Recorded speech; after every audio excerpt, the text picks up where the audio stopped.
Nama saya Sita. Saya menghabiskan waktu saya sejak remaja untuk mencari orang paling berdosa. Hai Sobat Instant Movie. Assalamualaikum warahmatullahi wabarakatuh. Orang tua Sita meninggal karena bom bunuh diri. Kejadian ini membuat Sita tidak percaya lagi dengan agama. Sejak saat itu, Sita hanya punya satu tujuan hidup, menemukan orang paling berdosa. Setelah orang itu meninggal, Sita ingin turun ke kuburnya untuk membuktikan bahwa siksa kubur itu tidak ada dan agama itu tidak nyata. Mau tahu nggak bagaimana keseruan ceritanya dari film ini yang berjudul Siksa Kubur? Jadi nggak perlu lama-lama bareng saya Bang Izul. Oke, let's review this movie.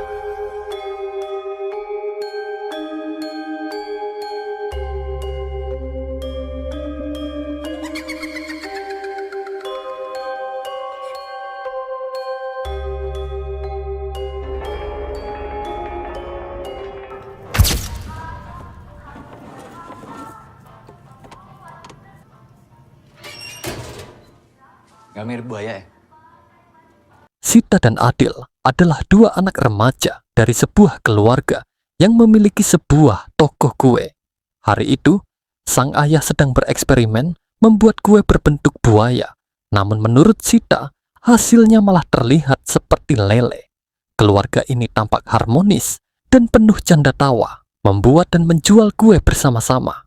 Adil, si anak pendiam, sering dibully teman-temannya di sekolah. Suatu hari, teman-teman Adil datang ke toko, namun Sita mengusir mereka. Woi! Keluarga.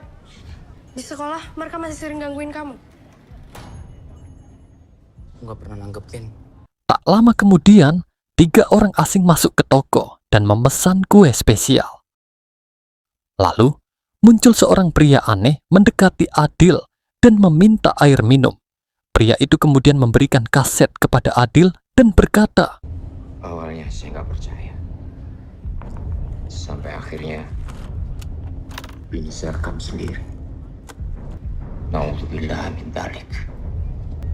Jangan keluar. Bahaya. Adil kebingungan dengan perkataan pria itu yang kemudian pergi meninggalkan toko. Ternyata 3 orang asing tadi berniat mencuri uang di laci. Tolong, kami hanya butuh segini untuk beli tiket kereta pulang. Uang kami kecopetan. Melihat hal itu, Sita langsung melaporkannya kepada orang tuanya. Kedua orang tuanya mengejar para pencuri itu, namun tiba-tiba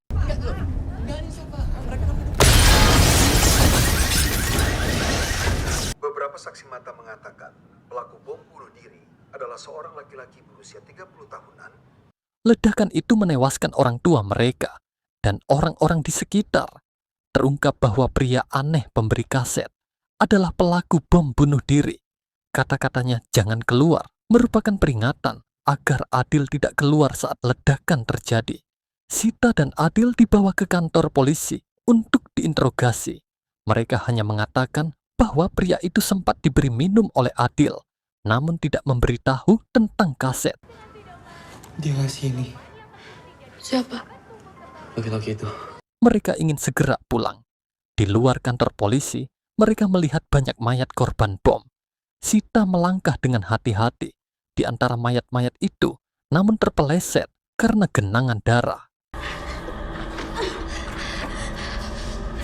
Setibanya di rumah, Sita memutar kaset itu.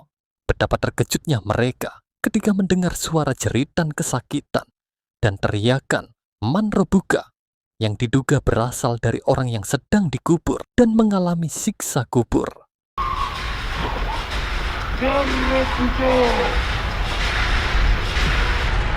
Beberapa bulan setelah tragedi bom bunuh diri, Sita dan Adil dimasukkan ke dalam pesantren oleh paman mereka. Rumah mereka pun dijual. Di pesantren, mereka diajari tentang keadaan di alam kubur dan siksa kubur yang mengerikan bagi orang yang durhaka. Namun, Sita mulai meragukan ajaran tersebut. Ia tidak percaya dengan siksa kubur dan mempertanyakan mengapa agama selalu menakut-nakuti orang. Kalau di neraka disiksa, Buat apa dikubur juga disiksa? Karena sudah tidak betah, Sita akhirnya nekat kabur dari pesantren bersama Adil melalui sebuah terowongan yang angker. Terowongan itu terkenal dengan cerita hantunya. Namun Sita bertekad untuk membuktikan bahwa siksa kubur tidak ada. Di dalam terowongan, Sita dan Adil terpisah. Saat mencari Adil, Sita bertemu dengan seseorang yang meminta tolong. Siapa? Kamu siapa?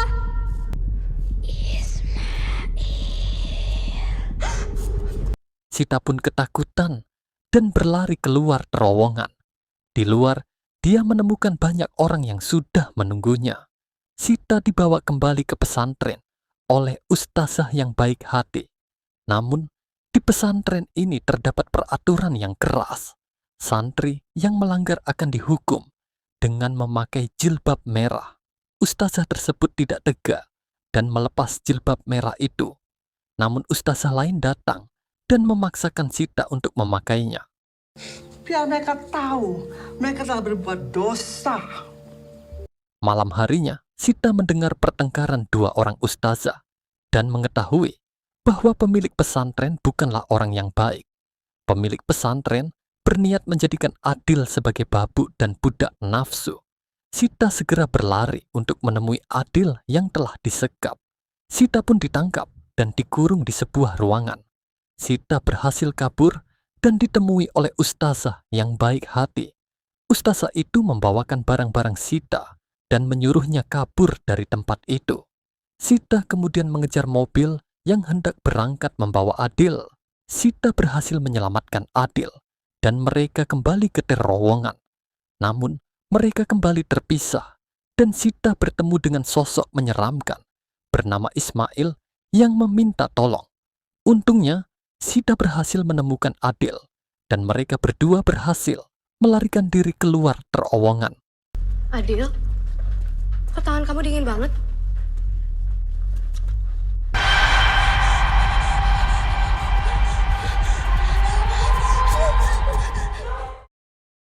Beberapa tahun kemudian, Sita dan Adil sudah menjadi dewasa. Sita bekerja sebagai suster di sebuah panti jompo. Ia memiliki obsesi pribadi untuk menemukan orang yang berbuat dosa semasa hidupnya dan membuktikan bahwa siksa kubur tidak ada. Sita dikenal sebagai suster yang baik dan ramah, sehingga dihormati oleh para penghuni panti. Salah satu penghuni panti adalah Pak Wahyu, yang diminta pulang oleh anaknya dengan alasan karena keterbatasan biaya. Namun Pak Wahyu bersikeras tidak mau meninggalkan tempat itu. Anak-anak Pak Wahyu menuduh Sita mempunyai niat jahat dan ingin menikahi, lalu merampas harta Pak Wahyu. Sita pun tersinggung dan berkata, Saya bisa aja untuk nggak ketemu lagi sama Pak Wahyu. Bahkan saya bisa membujuk Pak Wahyu untuk pergi dan nggak tinggal di sini lagi. Mau tahu caranya?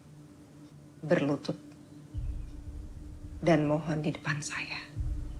Di sisi lain, Adil bekerja sebagai pengurus dan memandikan jenazah. Sita dan Adil masih sering bertemu. Adil menjelaskan bahwa siksa kubur bukan menyiksa badan, melainkan jiwa. Jika Sita dikubur, dia tidak akan menemukan apapun karena jiwanya yang disiksa. Sita yang jauh dari agama bertolak belakang dengan Adil yang masih memiliki kepercayaan. Sita teringat momen tragis kematian orang tuanya dan perceraian Adil dengan istrinya karena profesinya sebagai pengurus jenazah. Malam itu, Sita berbincang dengan Pak Wahyu tentang agama. Pak Wahyu mengetahui keraguan Sita, namun kagum dengan kebaikannya. Pak Wahyu menceritakan tentang siksa kubur dan bagaimana fisik yang terbiasa disiksa lama-kelamaan tidak akan merasakan sakit. Kamu percaya pada siksa neraka atau siksa kubur? Kalau fisik yang disiksa, fisik kita sudah mati. Tidak terasa apa-apa lagi. Pak Wahyu ternyata adalah pemilik pesantren tempat Sita dan Adil remaja. Sita mengetahui kebusukan Pak Wahyu yang telah merusak dan menjadikan para santri sebagai budak nafsu, termasuk Adil.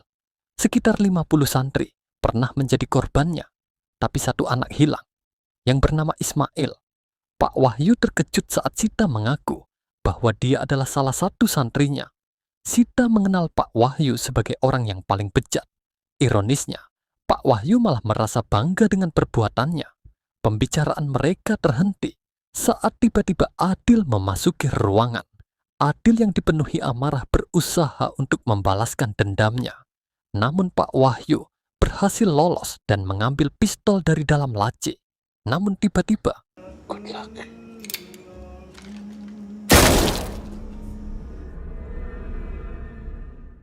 Adil kemudian mengurus jenazah Pak Wahyu.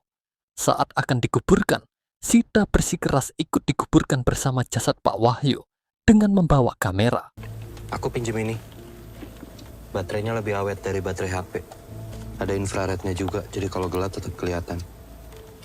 Di dalam kuburan, Sita terjebak dalam teror suara-suara bisikan misterius yang direkam melalui kamera. Sita kemudian diwawancarai TV mengenai dirinya sebagai bagian dari korban bom bunuh diri yang telah merenggut nyawa kedua orang tuanya. Dia juga menceritakan soal dosa-dosa Pak Wahyu dan pengalamannya saat dikubur bersama jasadnya. Sita lalu menyuruh pihak TV untuk memutar rekamannya, namun tidak ada apapun dalam rekaman tersebut. Itu bukan memory card saya. Selesai acara, Sita menemui Adil. Dia marah kepada Adil dan menuduhnya menukar video rekaman tersebut. Mereka pun bertengkar sengit. Adil yang selama ini memendam amarahnya akhirnya meluapkan semua unek-uneknya. Ia menuduh Sita sebagai dalang di balik kematian orang tua mereka. Adil meyakini bahwa Sita lah yang melapor kepada orang tua mereka tentang pencurian uang, sehingga membuat mereka pergi keluar dan terbunuh. Sita marah besar mendengar tuduhan Adil. Ia merasa Adil tidak pernah berguna dan tidak bisa melindungi dirinya sendiri. Berbeda dengan Sita yang selalu mandiri, Adil membalas dengan mengatakan bahwa Sita terlalu terobsesi dengan tujuannya untuk mencari orang paling durhaka dan ingin melihat orang itu disiksa di dalam kuburan. Singkat cerita, Sita kembali ke panti jompo dan bertemu salah seorang penghuni panti bernama Bu Nani. Bu Nani curhat kepada Sita bahwa suaminya, Pak Pandi, sedang berselingkuh dengan seorang suster. Sita pun membuka kamar Bu Nani dan memergoki perselingkuhan tersebut. Suami Bu Nani meminta maaf, namun Bu Nani masih merasa terpukul dan kebingungan. Kejadian tragis kemudian terjadi. Bu Nani tiba-tiba ngompol dan muntah. Saat hendak mencuci bajunya di mesin cuci, cincinnya terlepas dan tertelan mesin. Bu Nani mencoba mengambil cincinnya dengan memasukkan kepalanya ke dalam mesin. Namun tanpa sengaja, tangannya menyalakan mesin cuci. Tiba-tiba,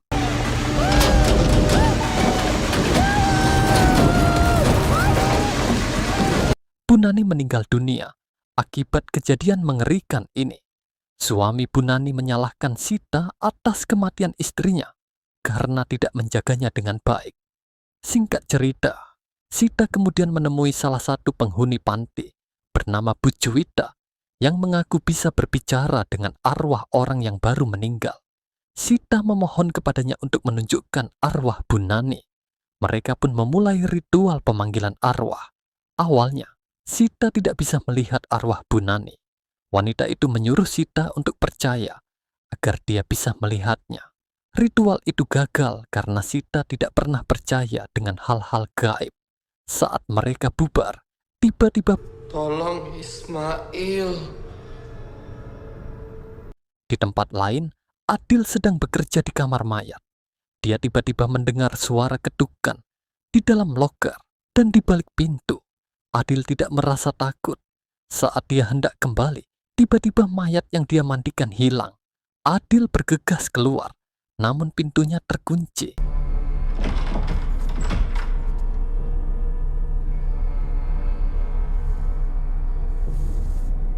Di panti jompo, Pak Pandi tiba-tiba menyerang teman Sita dengan pisau. Sita berhasil membawanya menyelamatkan diri. Namun penghuni panti lain berhasil menikamnya hingga tewas. Mereka membunuh suster itu karena takut akan siksa kubur karena telah membiarkan kejahatan terjadi. Rupanya, rekaman suara tentang siksa kubur viral di masyarakat dan mempengaruhi orang-orang. Masyarakat di luar sana menjadi kacau.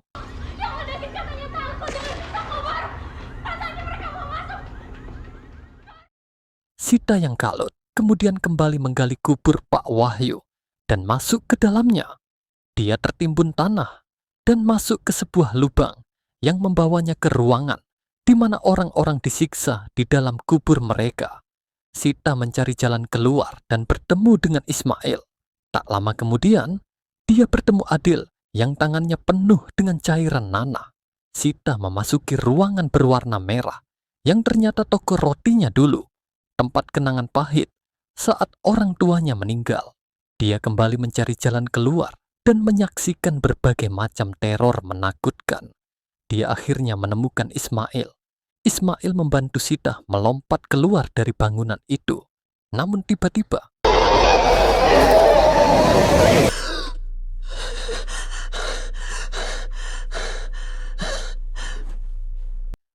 Sita masih berada di dalam kubur bersama jasad Pak Wahyu. Ternyata semua yang dia alami hanyalah mimpi. Pada kenyataannya, dia masih terjebak di dalam kuburan sambil membawa kameranya. Tiba-tiba jasad Pak Wahyu bangkit terduduk. Sita yang ketakutan tetap merekamnya dan memanggil-manggil Adil.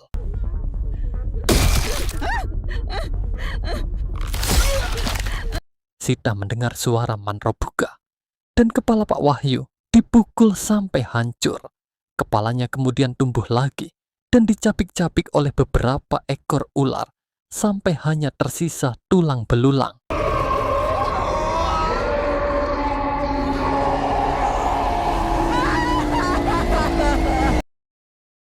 Kejadian tersebut disaksikan Sita berulang-ulang.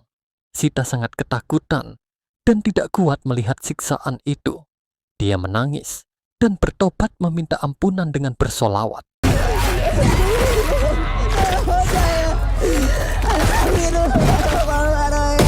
Tiba-tiba Adil muncul dan bersusah payah membukakan papan kubur. Dengan tertatih-tatih, Sita keluar. Namun rupanya Adil telah digigit ular dan sekarat karena bisanya. Kira kita nggak akan ketemu lagi sih.